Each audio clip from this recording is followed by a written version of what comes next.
Yo, yo, yo, what's good, everybody? It's your boy JCG. I'm here with the guys right now. Say hi, guys. What's up, guys? So, yep. We are about to go see Captain America, Brave New World. Hopefully, it's pretty good. I've been hearing mixed things about it, but yeah, we're about to go into the theater. You guys ready? Guess we'll see. Alex, you ready? Let's do it. Let's do it.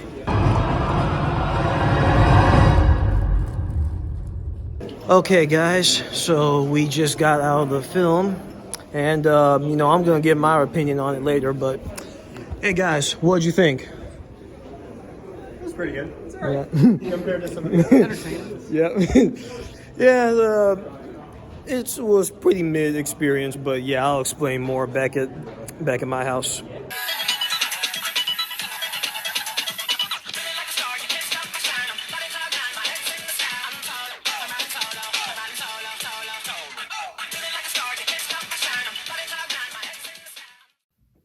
All right, so it is now 9:30 in the morning at the time I'm recording this.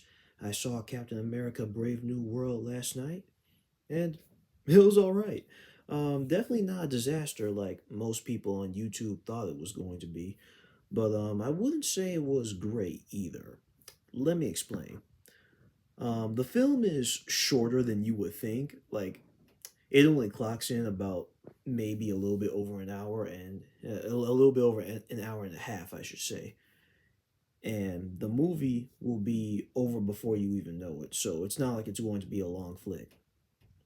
With that being said, though, I will admit it does feel like a lot of the scenes were rushed, and you can definitely feel the rewritten sections in the movie. Like, you just know that they had to reshoot and rewrite certain aspects.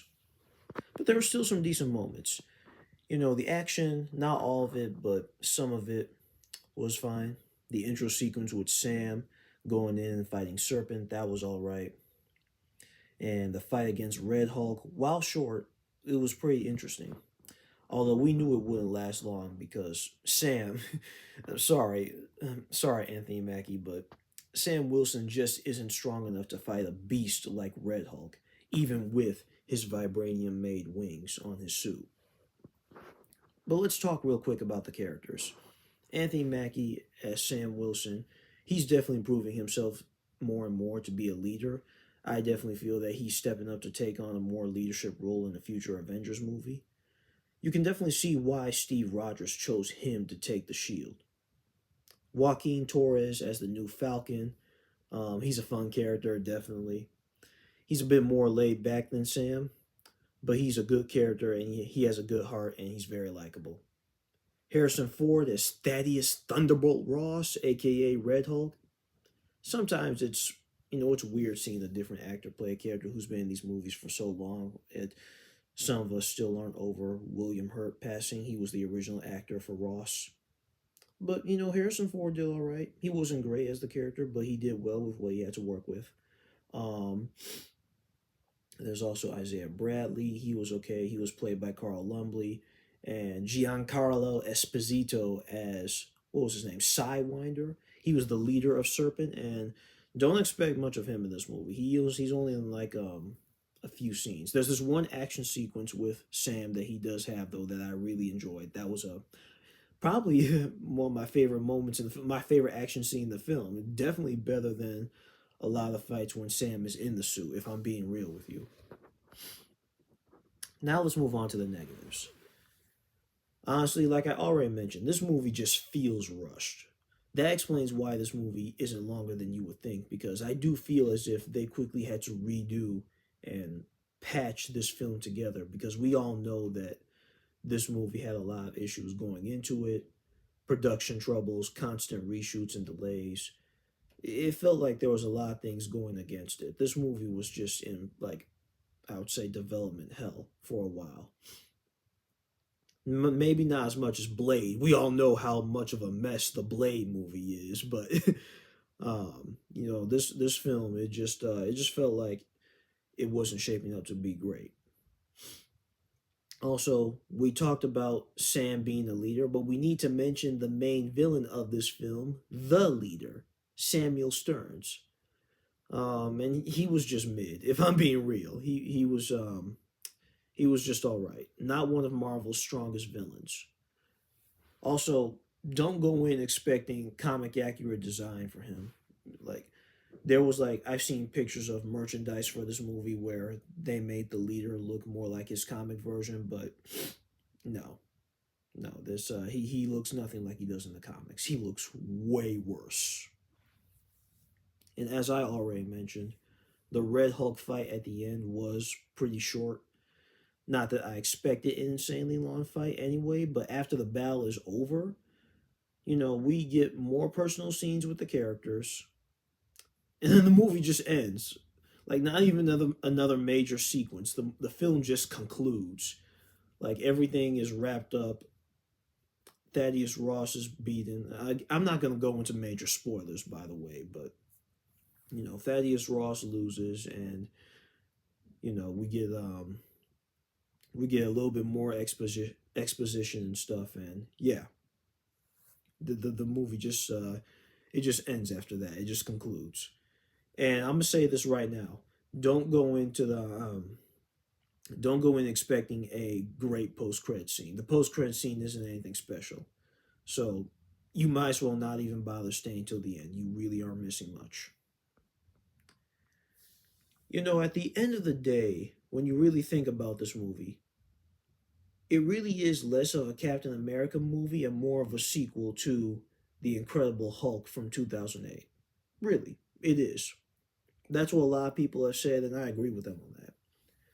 This movie is more of a follow up to that film than it is its own like personal story around Captain America. It's like it's pretty much the Incredible Hulk 2 that just features a new Captain America, but it carries over plot threads from a movie that came all the way back in the late 2000s. And don't get me wrong, I actually think Incredible Hulk from 2008 was an underrated film, one of Marvel's most underrated films. And I'm glad that they actually acknowledged that movie. It is nice that they finally you know are talking about characters and plot points from that films after all these years, but one has to wonder if they had a script that made this feel more like a personal Captain America movie, but they scrapped it and they decided to do something else with it. And I'm gonna just say this right now because I've been thinking this ever since we got confirmation of the leader in Red Hulk. Bruce Banner should have been in this. Bruce Banner's Hulk. There's no denying it. He should have been included in this movie. It just makes no sense how you can have a movie with Hulk's own villains. Red Hulk and Leader are Bruce Banner's own specific enemies, and a plot that heavily relies on his movie from a decade ago, over a decade ago, and you don't even call up Mark Ruffalo to come back and portray Bruce Banner. You don't even think that maybe the OG Hulk should be in this story. It would just make more sense narratively. Like I don't know, man. I don't know why that's such a missed opportunity. We could have had a Hulk versus Red Hulk confrontation, which definitely I think may have improved the movie, but that's neither here nor there. I will say this though. It feels like a phase one or phase two movie, and I mean that in a positive way. I don't even mean that like a negative way. It feels like a movie that you will get out of the first couple phases of the MCU, and you know, phases one and two, aside from the first Avengers film, the first Captain America and Iron Man, and you know, Captain America, Winter Soldier, Guardians of the Galaxy, and Ant Man. Phases one and two don't really get a lot of love, and it just feels like a movie that came out of those that old bygone era of the Marvel Cinematic Universe. The first couple phases where it's definitely not a bad movie, but it doesn't feel like something great either. It just was all right at the end of the day. It's good. It's fine for what it is. But yeah, that's all I really have to say about Captain America: Brave New World, folks. What would I give it out of 10? I have to give it like a 6. Like I said, it was a pretty mid movie. I don't think it's fair to call this like a complete travesty because it definitely isn't that. It's not one of the worst Marvel movies ever.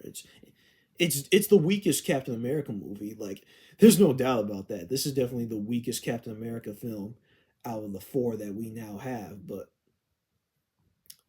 is it a terrible movie? No.